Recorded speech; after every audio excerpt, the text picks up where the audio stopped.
Donc maintenant que nous avons vu la partie logistique, je vais vous parler un petit peu du plan de communication que j'avais pensé autour de cet événement.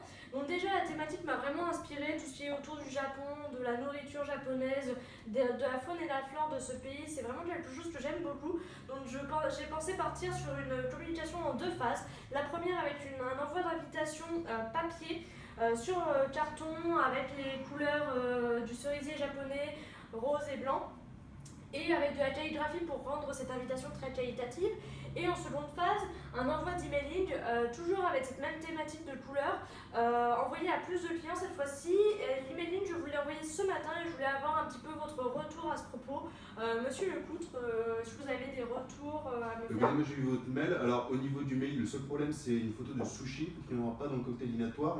Photo à enlever ou remplacer. D'accord, alors je me le note. Est-ce que si je le remplace par du tempura par exemple, ça va bien? Parfait.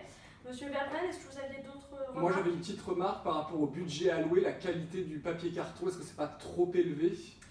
Alors effectivement, j'avais pas pensé tout de suite à cet aspect. On peut peut-être voir à réduire l'épaisseur du carton pour réduire les coûts et tout en gardant cet aspect qualitatif. Je pense que je vais voir ça avec mon équipe et avec l'imprimeur et je reviens vers vous très rapidement avec cette nouvelle invitation. Et de mon côté, j'aurais besoin de votre part, étant chef de réception, d'une base de données de clients qualifiés, fidèles ou potentiels, d'à peu près 1000 personnes pour qu'on accueille comme prévu 200 personnes. Est-ce que ça vous pensez que c'est réalisable?